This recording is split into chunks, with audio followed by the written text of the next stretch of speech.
त्याची शिलेदारांची फळी आहे तीसुद्धा काय कशी काम करत असते हे आपल्याला माहिती आहे. तर ह्या सगळ्यांना तुमच्या आशीर्वादाची गरज आहे.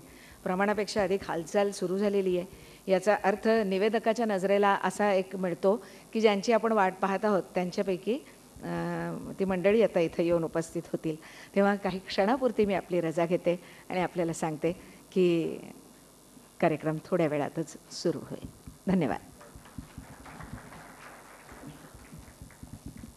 अशी एक पंचायत झाली होती थोडीशी, पण आलात.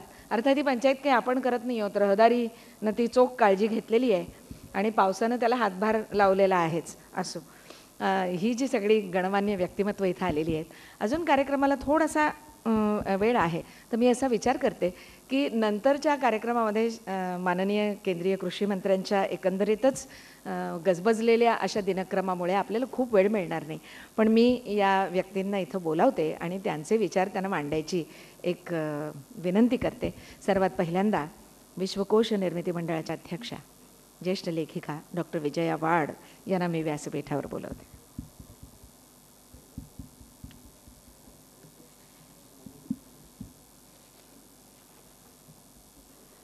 कुठे आहे अभिजित? अभिजित मला वाटतं खाली आहे, परंतु विजय वैद्य यांनी धावपळ करून ह्या सगळ्या लोकांना इथे बोलवलं आहे.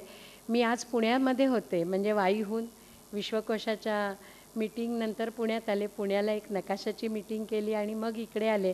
पण विजय वैद्य सकाळी चहाला माझ्या घरी होते आणि माझ्या यजमानांनी फोन केला, 1 मिनिट इकडे बोल. आणि मी आवाज ऐकला वैद्यांचा. मी म्हटलं तुम्ही तिथे कुठे पोचलात? ते म्हणाले आमंत्रण द्यायला आलो आहे. तर म्हणजे इतकी धडपड करून